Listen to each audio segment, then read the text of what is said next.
I watch your eyes flicker each morning you wake. I'm there when you breathe out the end of your day. I'm always before you. I'm here to defend from the beginning. And I have no end. I watch your eyes flicker each morning you wake. I'm there when you breathe out at the end of your day. I'm always before you. I'm here to defend. I'm from the beginning, and I have no end.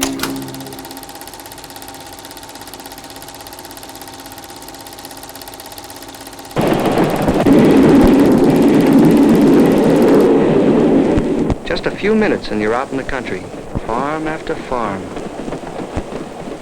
Just pulling bales of hay onto a conveyor looks easy. The first couple of bales went fine. Nothing to it. Then I began to think they must have lead in them.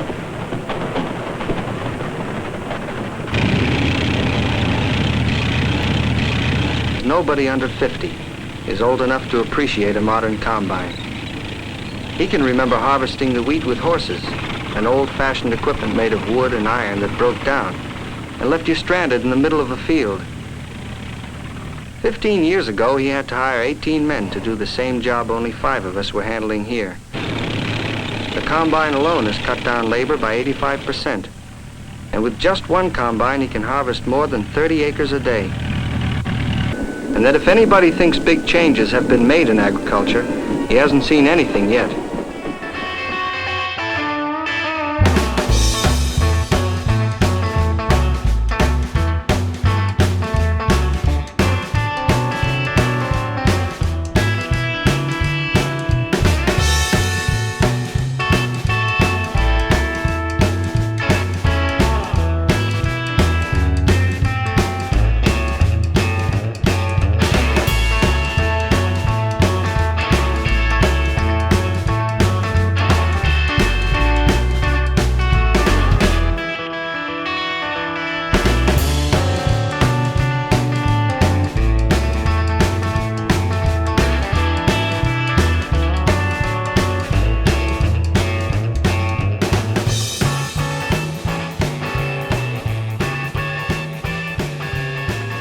I would say at about 1913.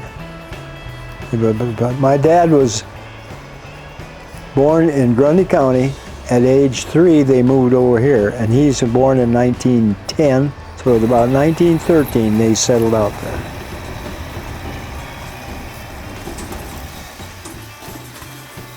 My grandpa Ruter moved there from Grundy County in 1913, and a Ruter has farmed that farm until 2024, and that would be me. I was moved on that farm in 43. My folks bought that farm from Grandpa Ruter in 1943, and that's when I first lived there. We lived 3 years in another location. And yeah, things I remember about that place goes way back, you know. My grandma Ruter was an Ecoff, and an Ecoff had came from Grundy County and settled in Wright County next to our church there. Well, that church wasn't even built there then. Yes, it was too. Grandma Ruter's brother was Henry Ecoff, and her brother moved up here, and then she moved up too.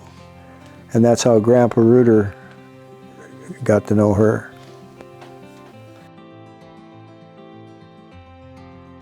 Both of them came from big families. My mother was a Christian, so there was 10 in there, and my dad had 9 in his family. And they went to the same church. They went to the same church. Their parents were farmers around here, and that's how they got acquainted. And they got married in 1932, I think then. And it was at a house right across the section from where they bought Grandpa Ruter's house. My Grandpa Christians owned that house then too, or that farm. And they were married there in November of 32. And they had 4 kids. I have a sister, Greta Jane Ruter Vaandrager, and she was born in 33. And Norman Dwayne Ruter, my brother, was born in 36.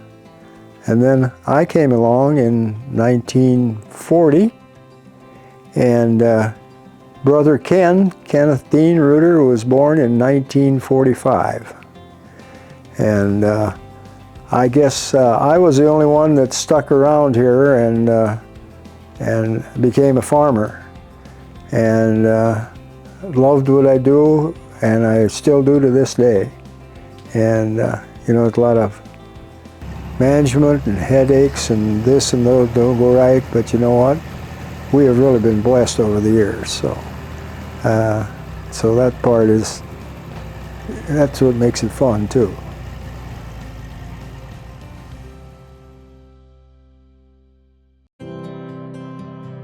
I went to a church in Britt, and about 4 times a year, the Christian Reformed churches would get together with their youth groups, and they'd have these rallies, as they called them, at the various churches. Then I met Robert at a youth rally there, so in 19 what? Getting married in 62, it must have been 58, 59? Something like that. It was after I graduated from high school. Oh yeah, I was still in high school. Yeah. When did you graduate from high school? 61. 61, I graduated in 58, yeah. Oh, I went to Norway Township number 3 for my kindergarten through 5th grade. And I can only remember having 2 teachers. And I was the only one in the class, so I didn't have to get my homework done on time and all that, you know. And so I kind of sloughed off a little, and that probably wasn't too good, but you know, if I'd had good education, maybe it amounted to something, you know, but that's the way it is. Well, you know, growing up in Kanawha, Iowa, population 300 people was quite an experience, and we live 5 miles out in the country from Kanawha. So we didn't get into town that often. So what was it like? As a youngster, it was very isolated. Spent a lot of time by yourself. Didn't have too many people to play with. Maybe on weekends, like from church, you invite people over after the service, and they would spend the afternoon with you, and you know, you'd go up in the haymow and all that good stuff, and just kick around and have a good time. But so it was it was a long time ago. It's a very long time ago. That farm was 200 acres, and we had milk cows at that time, chickens, milk cows, hogs, and cattle. We had the works. And horses. My dad had horses then yet too. And I remember all the chores, we just had to do chores before we went to school in the morning, and we had to get up and get it done. And I guess my job was to feed the livestock, and I did milk once in a while, but I didn't like that very good. That was more for my older brother. And, but yeah, we did it all. We gathered eggs, we slopped hogs, We fed cattle and we milked cows. We had about, we always had 10 head of steers or heifers that were small cattle, feeder cattle, and we raised them we fed them out. And they usually have a cattle buyer come from Eagle Grove. There's used to be cattle buyers that went around the country to get so many head bought, you know. And if the price is right, we'd sell them. And the hogs we always hauled to town. There was John Brumman had a hog buying station up here at the sale barn. And yeah, we had a pickup truck, or he'd come out in a truck and load them up with a chute. And that's how we did it.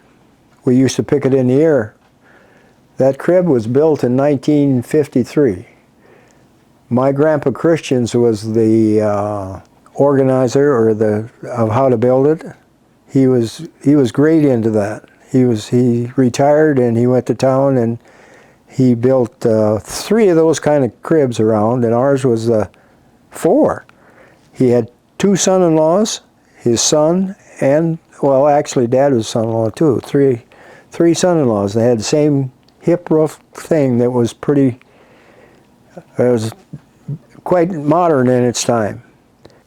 I don't know how we all worked it out, but you know, we were into sports, and Dad told me, he says, you can only go out for one, pick which one you like, because he'd be home to get the chore done, see? And so I picked baseball. I liked baseball, and that's just what it was. My dad had a 1936 Minneapolis Moline J. I've still got that thing. It's won't run and it's junk, but I still got the chassis of that thing here sitting over by the silo there. That was the original one that he had after horses.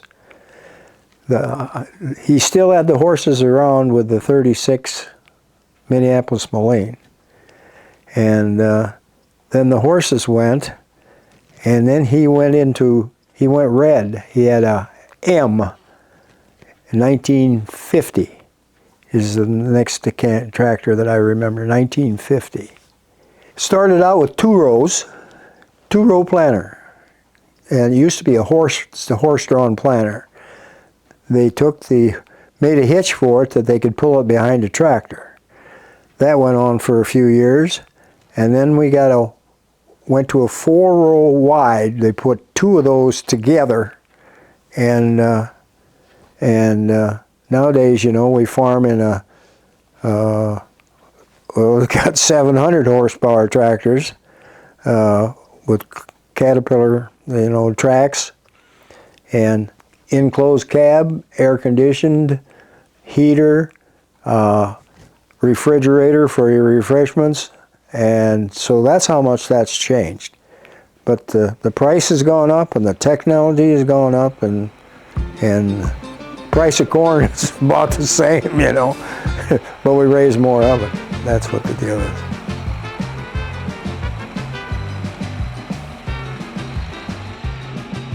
Well, you know, when we grew up, there was no TV.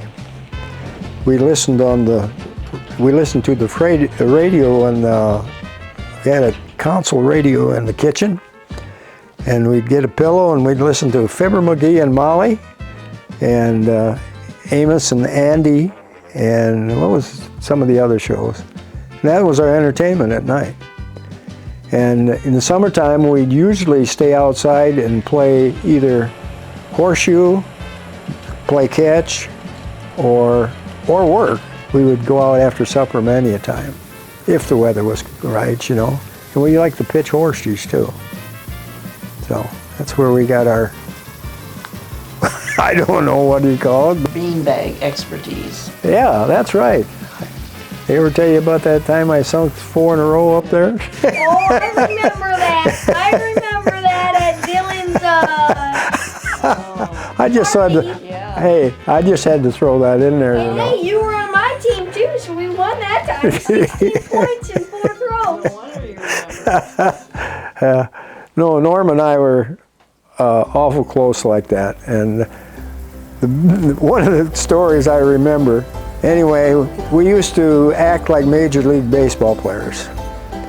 And Norm was a St. Louis Cardinal fan, and he'd turn his radio on in his car, and we'd listen to the Cardinals play baseball, and we would practice baseball with our gloves too. And we were throwing high, long things up against the crib door, doors, and we'd go up, that was the wall, and we were supposed to make a sensational catch there. And so we were tossing back and forth like that all the time, and I tossed him up a little further, and it hit the track, and it come down and hit him right in the nose, and broke his nose. And of course, we didn't know what to do. It was bleeding like everything, but you know, wait till morning, it'll be all right. So he never did have it set or anything. I don't remember if he went to the doctor. I think Mom must have took him to good old Doc Eller up here. And those are some of the things I remember. Sports have always been a big deal in our family, and that hasn't changed. There's plenty of experience in the 6'3" form of Steve Ruter. Last year, he was the most valuable player for both the team and in the conference.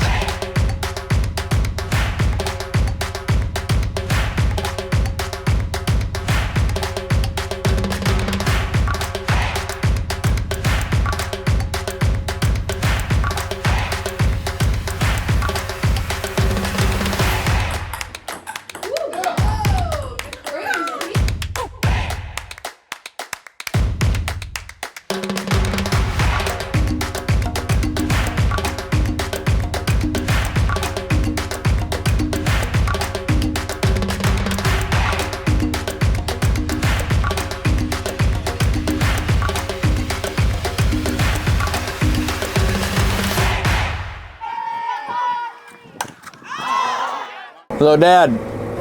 Yeah, you need these done on that end, or what do you got? Of the four of us who grew up on the farm, You gotta stay down there.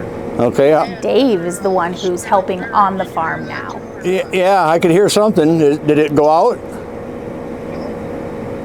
I found it. Did you grease it? I greased it, but I don't know if I greased it in time. But yeah, and then all these leaves that blew in here Yeah. by the grove there, couldn't get them through. I got to get in and out. There's that many. Yep, I can't believe that. higher than the head. Oh my goodness, but you plowed through them anyway.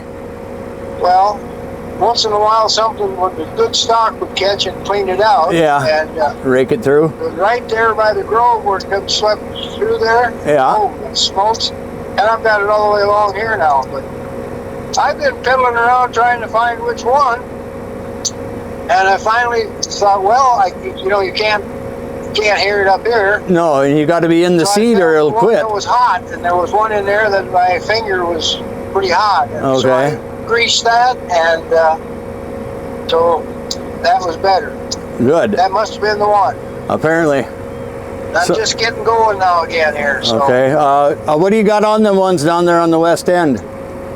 Oh, there's a whole back one empty. Oh, But okay, you know so- what you should do? Move them up the line? Yeah, move down there and run them up the line. Okay, I'll just drop these here then and do that. Yeah, put them lengthways along the slanted piece there somewhere. Okay. And Are you going to start on the south side and work north or the other way around? probably just work south. Okay, to the Stay south? close. All right. Well, I'll get them set for you then. I'll get them other ones moved up. Okay, what have I got left? The whole thing there by the barn? Yeah. More than one? Is that more than one down? It looks like it, yeah. I'm sure it is. Well, then what do you got? There's ones with, yeah, I got to get this on there then, right? Yes. Yeah, okay, just smooth them up and then come back to the end again. Okay, I can do that. Yeah, right. Bye. This is probably one of the more boring parts of it too, you know, you're just road time. It's you're not actually doing any harvesting or anything, you're just hauling it to town, you know, so it's not that tough. It's just time consuming. Very much. I think we're clear. 1,000 bushels roughly. There's each wagon will hold about 500, give or take. Usually right around 500. So if you haul two of them together, it's usually 1,000 bushels every time you go across the scale, if they're full. He's got storage that he's paid for in town already. He's got, they call them condos. There's room. He's got, I don't know, like 40,000 bushels worth or whatever he bought. So he can just take it in. If you got room, you can just store it there, and then you don't have to handle it again, which is the big thing there. Then you don't have to unload the bin and clean it all out, you know, and all that work that goes into that. So this is way handier. And if you can see behind us, well, you can't see behind us. When you're going down the road with the dust and everything, you just hope everybody's paying attention, because you can't stop. For one thing, you're, you know, 50,000 pounds or better. You ain't gonna stop that on a dime, so if they're in the way, they're probably gonna get run over. Oh my, I don't ever recall a season where we never got rained out or whatever. It was just dry, and after it was just dry, we just keep going, you know. And I just had a sample of corn come off that other farm on the end rows there, and it was 12%. And I can't ever remember taking 12% out of the field. It's been like 13 and 14, but 12% is pretty dry. I was looking at the humidity the other day, and the humidity was 35% with that wind and about 75-degree temperature, you know. That'll take the moisture out of your corn here like that very quickly. This is unusual that we have this hot of a streak without any moisture, and it's good for harvesting, and the crops were mature, so if we can get it out while it's dry, much better. He's surprisingly good shape for his age. I can't believe that. It kind of ticks me off, actually. I hope I get a little bit of that someday. You've got the same genetics. I hope it carries over. I'd be the generation that skips, though, if it does skip one, you know. But yeah, he's in a very good shape, agile for. You look at a lot of the other people in his age bracket, you know, they can do half the stuff he does. The thing about Dad farming at age 84 isn't so much about riding around in a tractor and tending to the fields. It's when things inevitably break down. Good enough. Let's see if I can find that.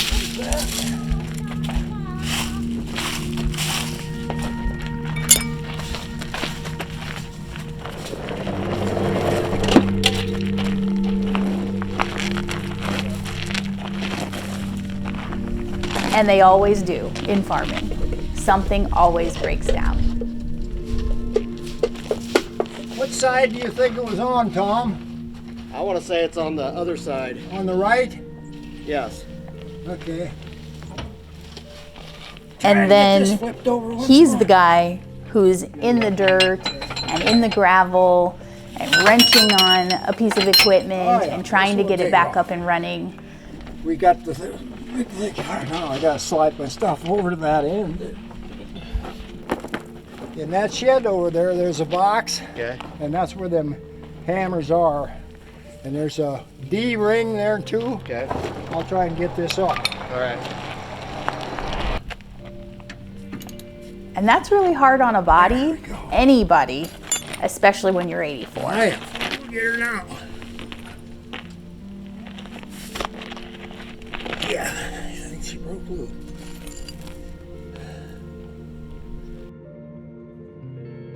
I've pretty much been around here my whole life too. You know, I didn't grow up on that farm or nothing like he did, but I've put a few hours in, I will say that. And I hate to see it go, but I guess that's part of the moving on process, you know. Can't farm it forever.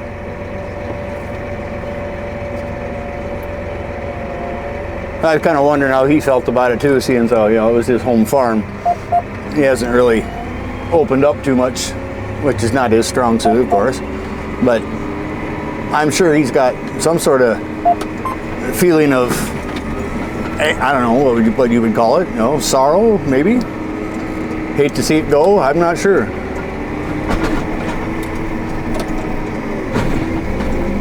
But it would be something different, you know, in his shoes. I remember when you were around here when we burnt that farmhouse down, weren't you?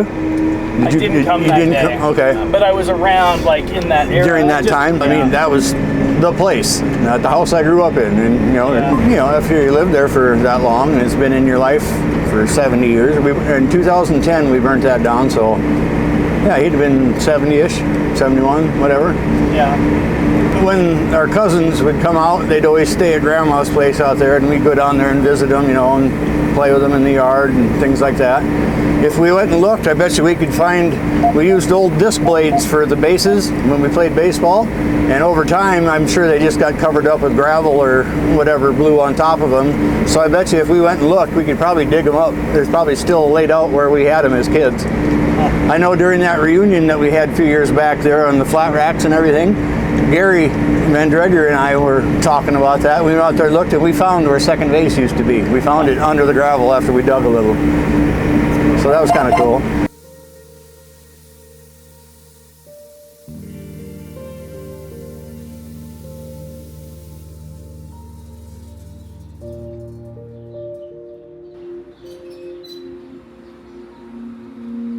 It used to be that we'd circle back around and go where we started across the first time, but now they put the extra one in to speed things up, so we'll follow this guy right out. Oh, really? End. Yep. Oh. And I'll kick it out automatic to us. Yeah, that's all new this year. Goody said, boy, that's narrow, when we pulled up there the first time. Are you going to fit? Yeah, we'll fit. They made it just wide enough to get through there, so. But he noticed that it was a little tight, and he was thinking, oh, okay. At least he's got his head in the game, that's good. Our son Goody looks up to his grandpa so much. Get up! Holy smokes! He wants to be a farmer. He loves all things farming. And we asked him the other day what his happiest moments of life were, and he listed these 3 things. 1, when he was baptized at church.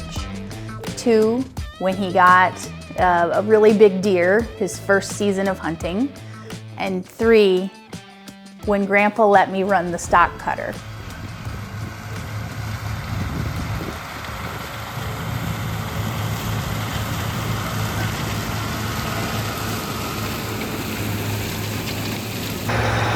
It's legit. Yeah. Oh man, 11-14. That's a big one. And 12-3 on the moisture. There's all your information. Bushels, moisture.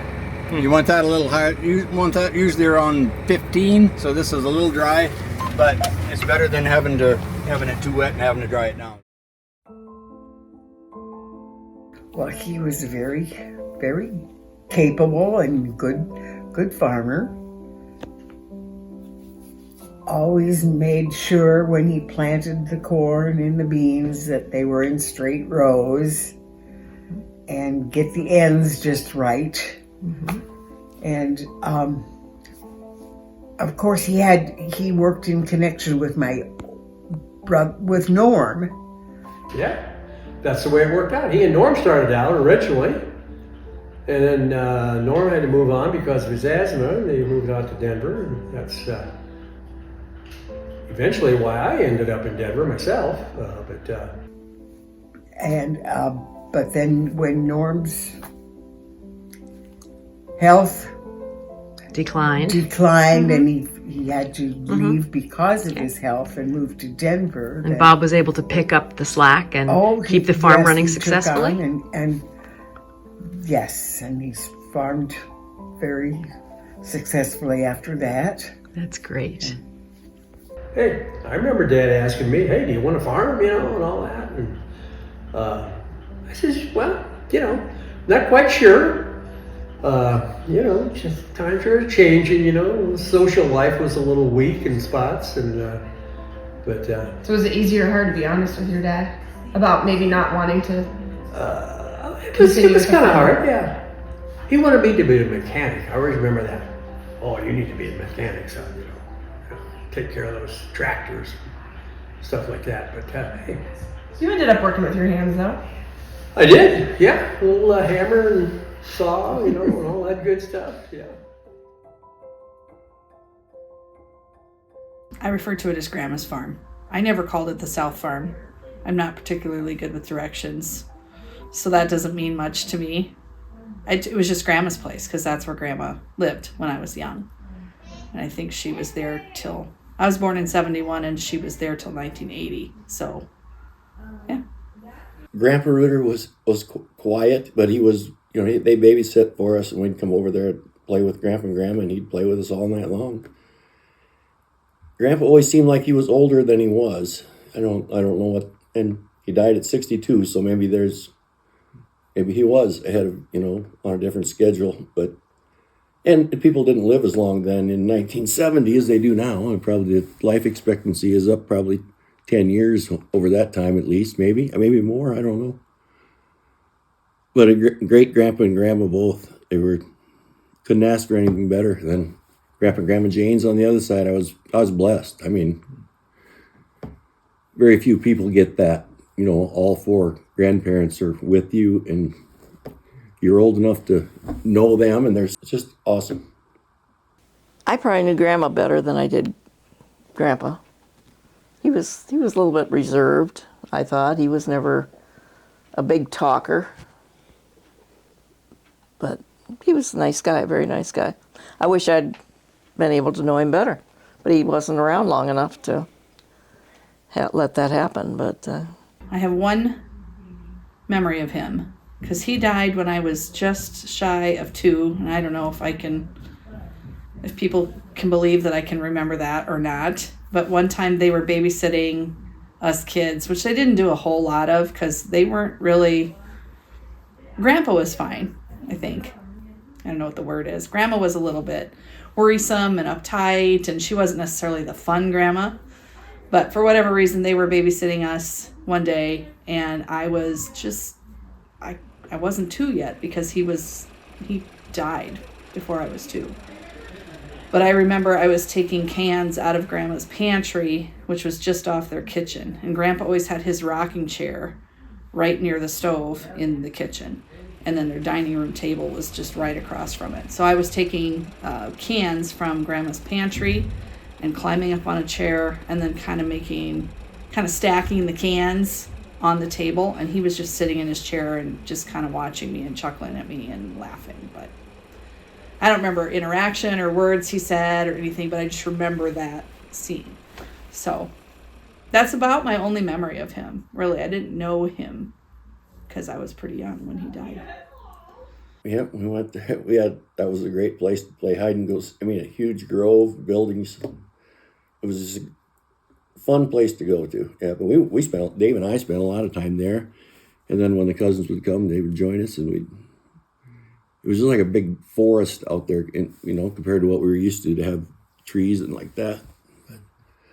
And, they were family members too, and they wanted to see where Grandpa and Grandma lived, and their mom and dad had grown up, or mom or dad.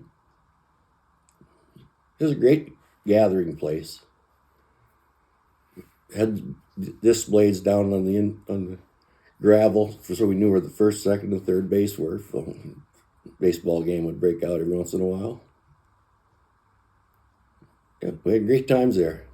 Big old red barn to go up and hide around in, shoot pigeons with a BB gun or whatever. Priceless. Yeah. Like one time, I wasn't part of this, but Steve and Dave were there and playing catch out in the yard. And Steve went back to catch one, and he caught his arm on the fence and just ripped it wide open, and he got cut pretty bad.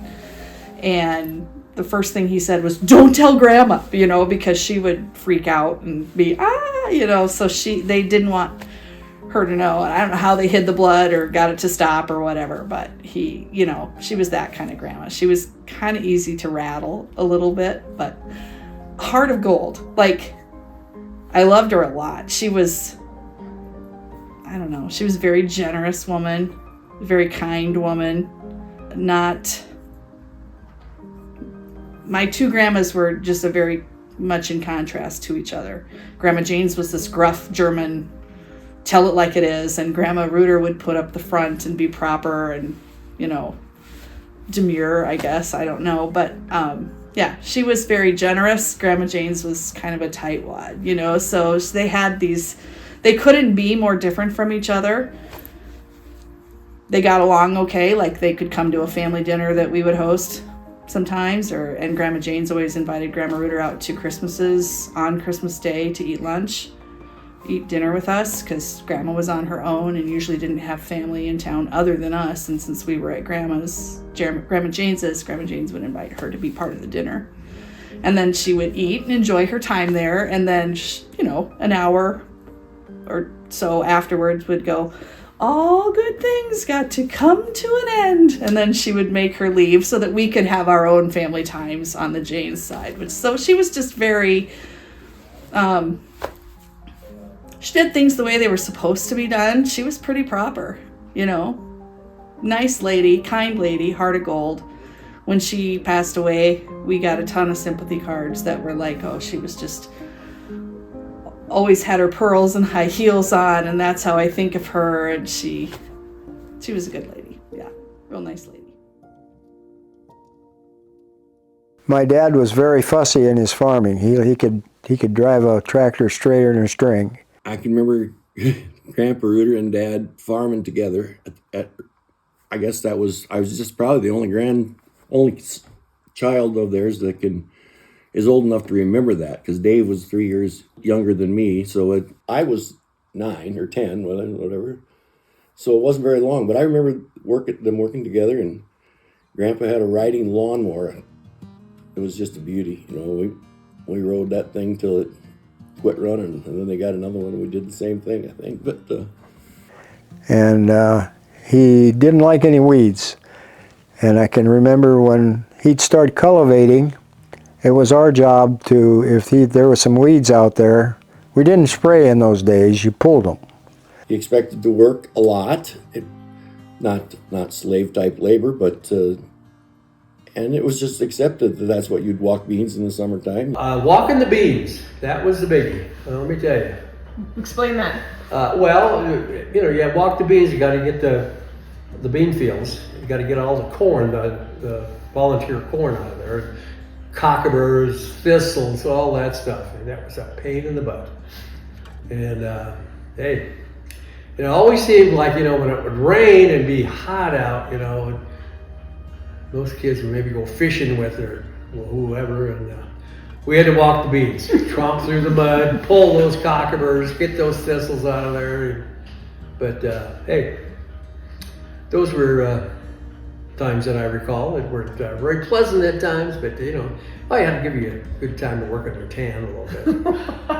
But he was a workaholic, is what he was, and he liked things nice, but it took hand labor to get that all done. Back in those days, it was done with a pitchfork and a scoop. And my dad was when he said, do it, you better get after it, He was one of those that, hey, we ain't playing tiddlywinks here, we're working, Dad loved to sit in that rocking chair in the kitchen and smoke cigarettes. That was his way to unwind and just kind of kick back and observe everything. You could still see him sitting in the rocking chair and, a cup of coffee in hand and, looking out the window and just reminiscing about farm life. And Mother was kind of a worrywart. Mom, she was a little, a little bit on the high-strung side, so to speak. And there was always something going on. Very anxious about things that were happening. She always thought maybe we were going to get hurt or something, and she'd say, "Boy, you just got to be real careful there." And we had things happen that didn't set too well with Mother sometimes, and Dad would just go ahead and do what he thought was right.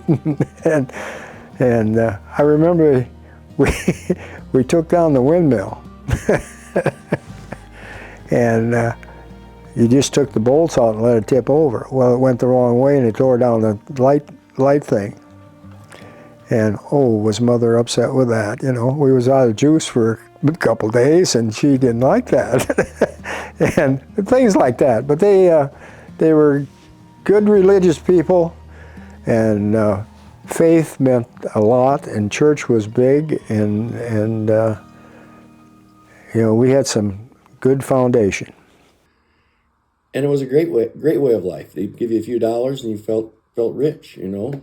And Mom would take us to the pool and we'd go swimming in the afternoon. Kanawha had a pool in 1970, I believe, or 69, so that was quite an advance for us. But it was a great way to live. We were close enough to town that it wasn't a big deal if we had to run into town to go to baseball practice or whatever, drop us off at the bowling alley or whatever we were going to do. Rode our bikes there in the summertime quite a lot. We had a trail through the ditch that I think is probably still readable down that one. It was a long stretch of ditch, and we rode our bikes so many times there was it was just dirt. Nothing grew there in that track. So we did it a few times, in other words. But anyway, Dad made us work. We would cultivate corn it seemed like forever in the summertime. And in the fall, you know, if you're really busy, you'd get to stay home from school a day and help farm, and that was really cool there, because anything's better than going to school at that time. But and it was fun. It was just wouldn't trade it for any other upbringing that I could think of. This land was here since God formed it, and people and animals surely roamed across it long before white men appeared. It became part of what would be called Iowa in 1846, and it was first platted as a homestead in 1852. The Ruter family started farming it in 1913, so for most of its recorded history, it's been farmed by a Ruter. And, at least for now, the Ruters still own it. But as he gets older, this farm that sits further from their home place doesn't make sense for Dad to keep farming it. But it's pretty amazing when you think about it. Our family acquired the farm right before World War I and owned it through the Roaring '20s and managed to hold on to it through the Great Depression and through World War II. My parents and aunts and uncles were raised on this farm through the electrification of rural America, through the 1960s and the Vietnam War, through the farm crisis of the 1980s. At least 6 generations of our family have walked on this land, and 5 have helped farm it. What I like about it, you can run your snouts down and you don't have anything plugged up, or you don't push any of those stalks, and man, it just cruises through the field here. I got this smaller combine, and we're going to go 3-3 right here on 200 bushel corn, so whipping through good and dry. And to see how nice the corn is standing yet, this year it's been straighter than a string. Yesterday it took the tops out of it, but you don't see any corn on the ground, you don't see any bent over stalks down at the ear level, you know. It would be a mistake to say that everything that happens on the farm, especially during harvest, happens out in the field. There's a lot that goes on inside the house. Meanwhile, at home, Mom is hard at work too. All that field work creates a lot of laundry, and a lot of men coming in for dinner makes a lot of cleanup, and there's the food. Lots and lots of food prep too. Tremendous.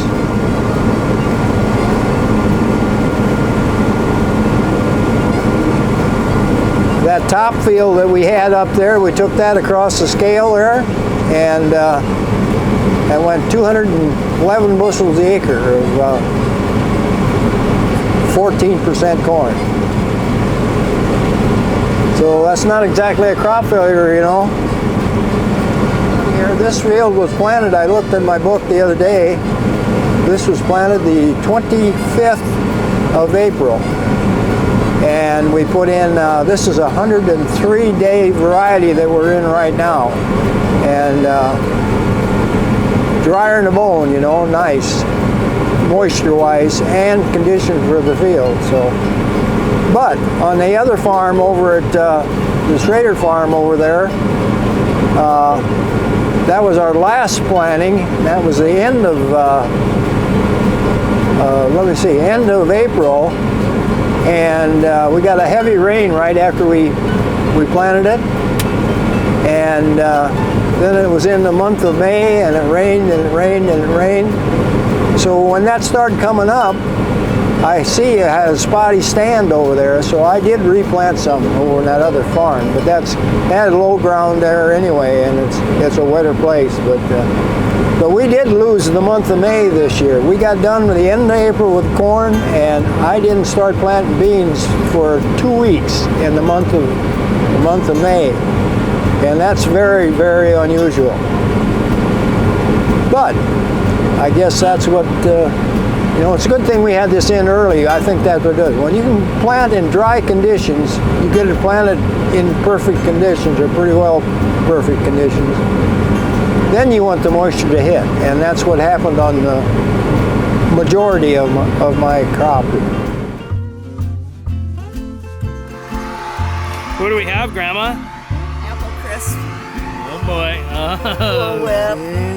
Some little cheesy crackers and stuff. So that's it.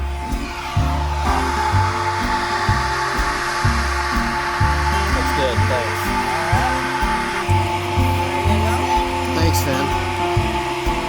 Good luck. All right. Yeah, they come in every day. They usually come in every day. If they don't come in, then they take it with them, you know, just a sandwich or something. But if they come in, then we try to have a little bit more of a meal, so to speak. What is the last harvest? Well, it's going to be strange not to have that place that I have to go to anymore. Yeah, and then that's where they're working. Yeah, no, it's going to be different, but not as much for me as for Dad. But I guess you'll have to get used to the idea. But no, somehow we make it all work. Some long days and long nights, but that's why I think Grandpa should cut back. Yeah, he's getting older. He doesn't need to be working that hard all the time. But has to be his decision, I think. And the day isn't done. The day isn't done. A little bit of everything. I think so. Like that shed. Yes. And back in that trailer in there. Yeah. And kicking this stuff out of this thing here and picking up some twigs. Hey, what's the deal with that little trailer? What's the story on that guy? That's for something you can scoop into. These big ones, if you get a spill, you can't even scoop that high. And you can't get it in the loader and even dump it in there because there's them bars in the way. The loader won't go high enough. So you hang on to those little guys? I haul dirt with that too. You know, when we took the house down here, and we come on the deck ditch and haul that dirt in there like that. I bought that in about 1980. That's about how old that thing. Guy picked ear corn had that. And he went out about that time, and everybody had barge box like that. I paid $200 for that thing. I says, that's a bargain. And I've been using it ever since. Huh. It's not a John Deere gear, so it sways a little bit, but we don't care about that, you know. It's solid. If you want something that don't sway, you need a John Deere. They stay right there. Or Parkers, like these here, they don't sway. But, you know, they got big tie rod ends in them and stuff too. They should stay there. and heavy. When did your farm go from being all those little red tractors to making the switch to green? 1977. I bought a brand new, that one that's sitting in the shed there with duals and tank. It was a 4430, 77. I've got 7,500 hours on it, about 7,000 hours on that thing. And I have never did anything to the motor. I haven't did anything to that tractor. And I drove that thing home from town, bought it straight out. $26,000 with weights, a tank, and duals, and a 3-point on the back end. And I used it to plant then. I had a mounted planter. I planted with that thing for 20 years. And it used to be the heavy tractor that we did all the tillage with. Then we moved it over to the planter, and I got another bigger tractor over here. But I liked that thing so. It was the first one cab I ever had like that was John Deere. And that sold me on, that sold me right away on that. That's comfort, you know. We never had air and less noise. Had these old ones like this with like on the 4020, and all they ever did is just ring, and that's how I lost my hearing driving those. But no. And the horsepower's gotten a little bit higher all the time, and I said I like that tractor, so I just kept it.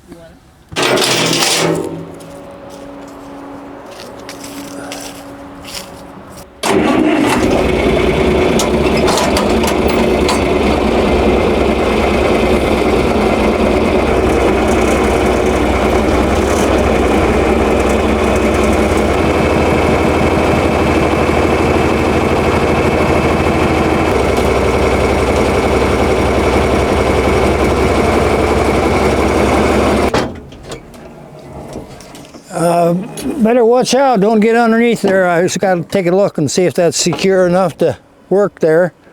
We got to come straight ahead with that, I think. This is going to be all right.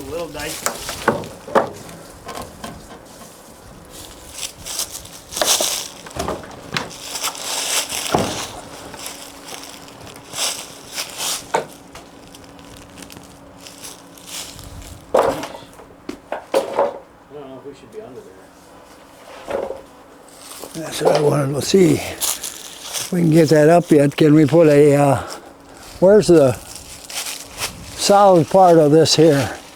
We need something under here. If I raise that up a little more, do you suppose you can put this post under here? Yeah. We could try. What's holding this here? You suppose if we got this up a little more, this piece would come down? I'm going to go up real slow with it, and it can't anymore drop down. So watch out when you're. I'll see if I can get it up a little higher.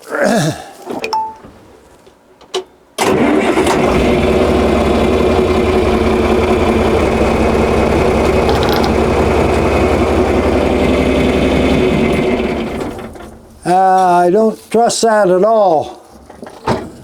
That don't look good, but maybe that side would come loose. We can get that out of there from the side. What I'm saying is this thing here. We can get this way. Here, I'll give you a hand. Too much there. Maybe we put a chain on it and use the truck, we could pull it off. But. Yeah, let's see. Let me look over this end and see what. Oh, you know, that thing was sitting there for years with a post holding it up the other way, and we had a good strong northwest wind, and guess what? It blew over. And I have an old corn planter in there that's an antique, and it didn't damage it in there, but we got to get it out from underneath there without hurting it if possible. But you know, that's something else sometimes. Looks like we got a little cleanup to do around here too. Okay. Yeah, that's the story on that. I'll get a chain and we'll hook on here and see if we can pull that side out. Yeah, I had to get the junk out from under here. Okay.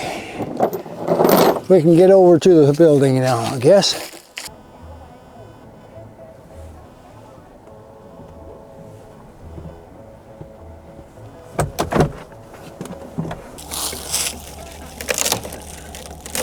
There, we can get a hold of one of these now.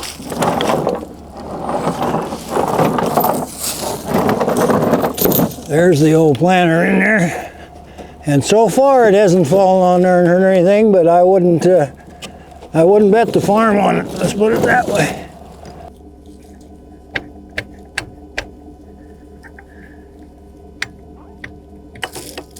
That ain't gonna hook around there, so we'll do it like this. I'll tighten up, you kind of see what happens here.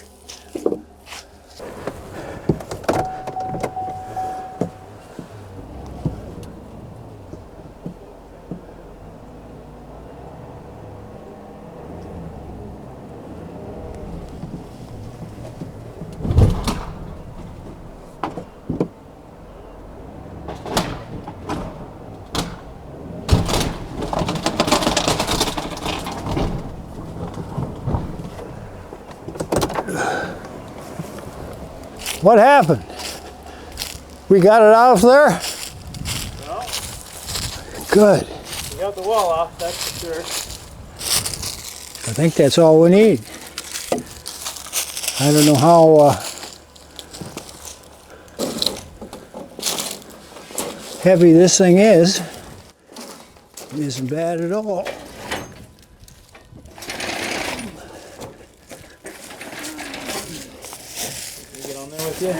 Yeah.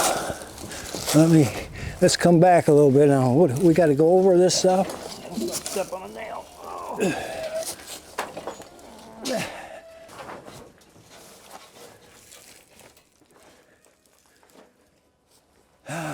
Get out of there, Teeg. I don't trust this at all. I don't either.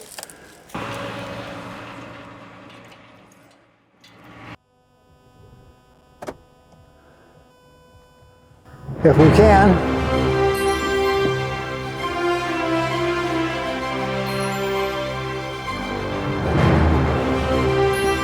Coming?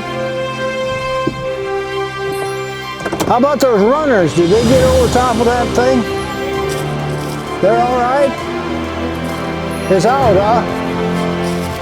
I'll pull a little more.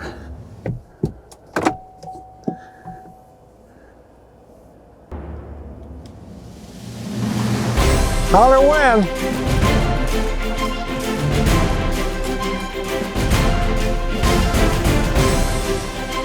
Are we out?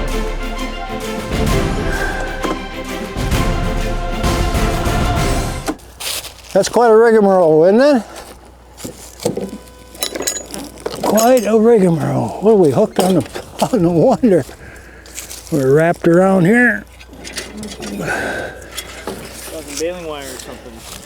That was some wire that went through there, I think.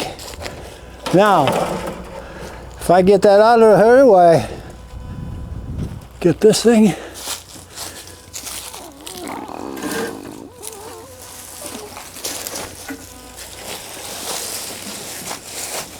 It's my sprayer, my dandelion sprayer.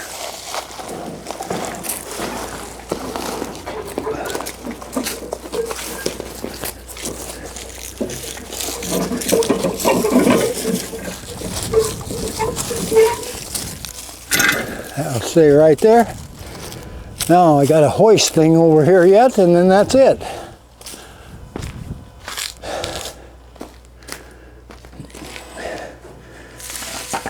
That's good and heavy. I don't think that would break either.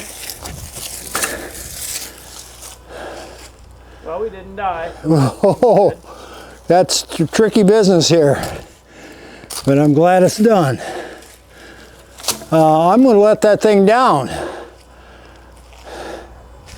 Maybe it'll set on the ground and we can push it over there some other day or something. But I'm going to let it down.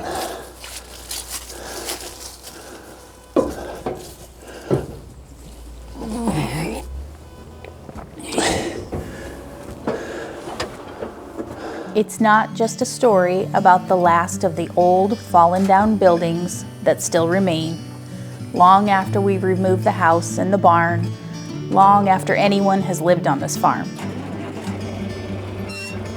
It's not about saving a few rusty old pieces of equipment that have long been replaced by newer, more modern machines.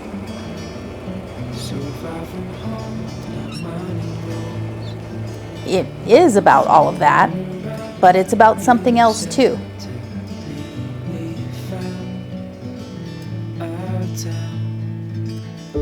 It's about our family.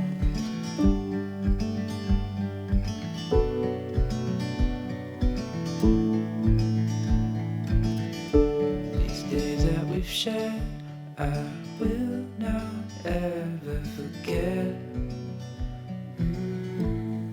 Our heritage. 'Cause I'll be holding on to these moments like the shore to the sea. And I'll be thinking, reminiscing about these memories. We chase a new day up the Alpine. We watch the sun paint the morning sky. Remember that time when we stayed up talking all night. So I'll be holding on to these moments like the shore to the sea. And I'll be thinking, just reminiscing about these memories. The legacy that Mom and Dad leave through each of us, whether we're on this farm or not.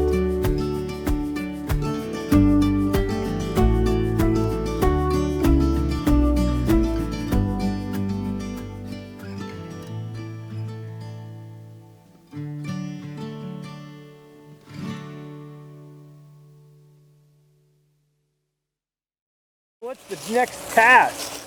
The next task we got to do here is there's a couple of button weeds back here. We didn't want to run through the combine, so we're going to put them in the loader, and we're going to burn them, and we're going to dump them on the burn pile back over there. So that's where we're going. Did he get you that knife? Yeah. Okay. Okay. Good enough. Jump in the bucket.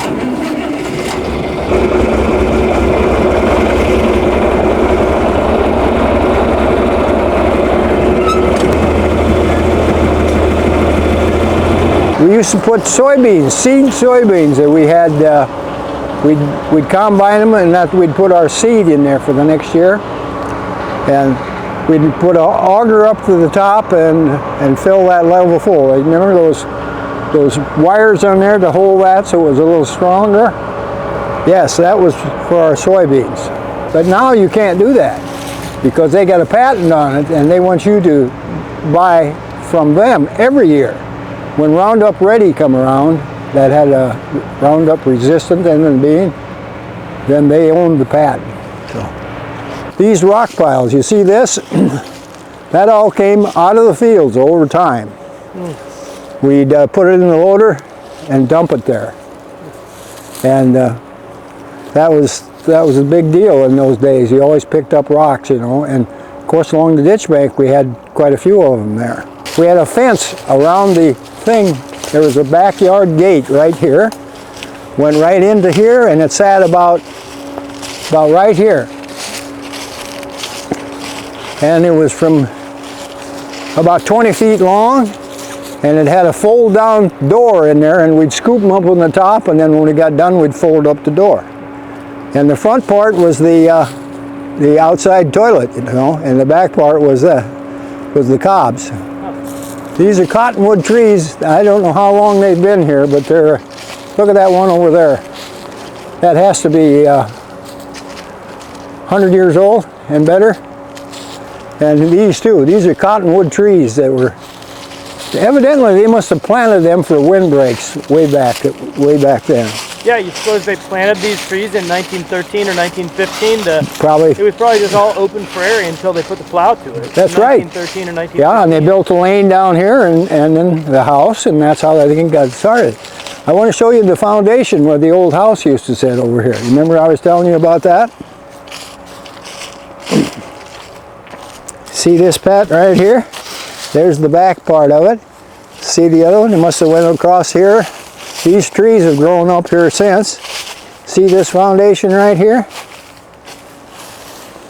Had come up to about in here, and then they took the back part of it out here. And this is where the original house was for this farm. And then, let's see. Yeah, and then Grandpa Ruter built that house that was sitting over here in 1915, like I said, and that was built by Kelli Construction out of Kanawha, Iowa, years ago. I know what it is. How big is it? It's a block. It's a regular block. There it is, right there. Yeah, we got to get that out of there so we can go ahead and take a picture of that.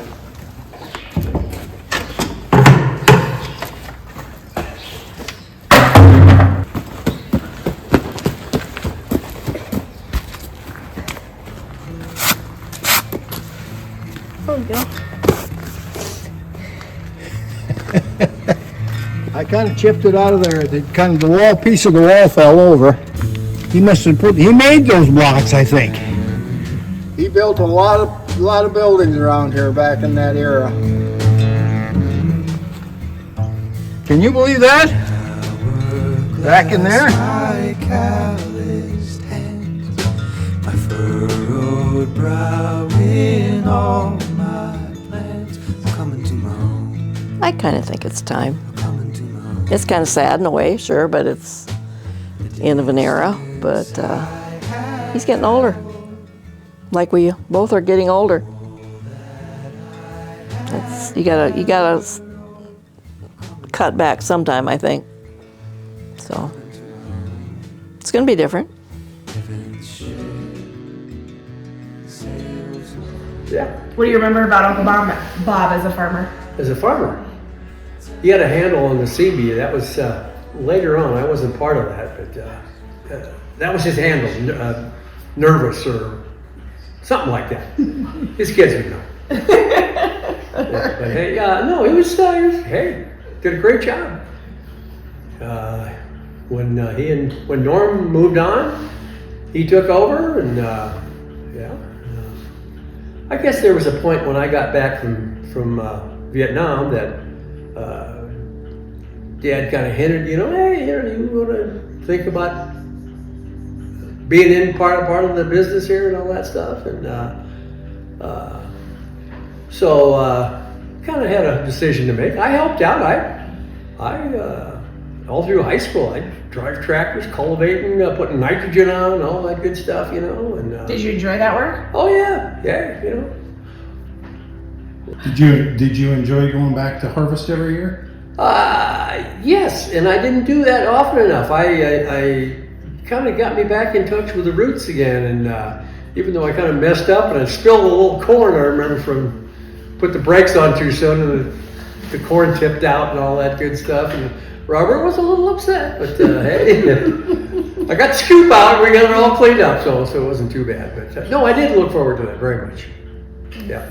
So, but anyway, the way it worked out, he was the man in charge to take over the farms and stuff like that, and he did a heck of a job, and added to that over the years and stuff like that. So yeah, Nervous did okay.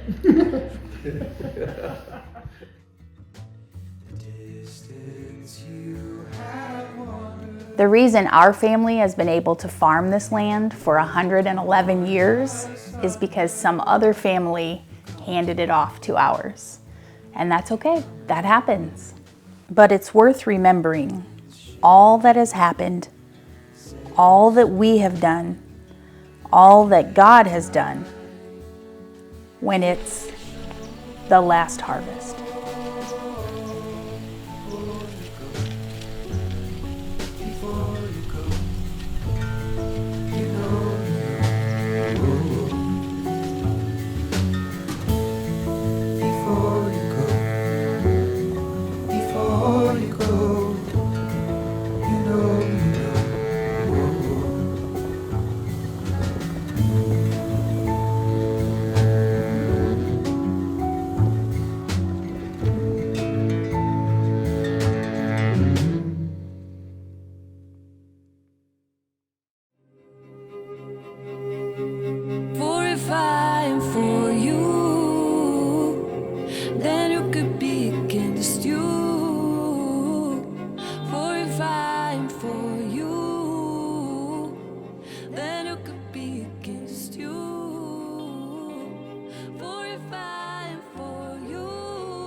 The great I am, I love you more than you know. And I am the great I am.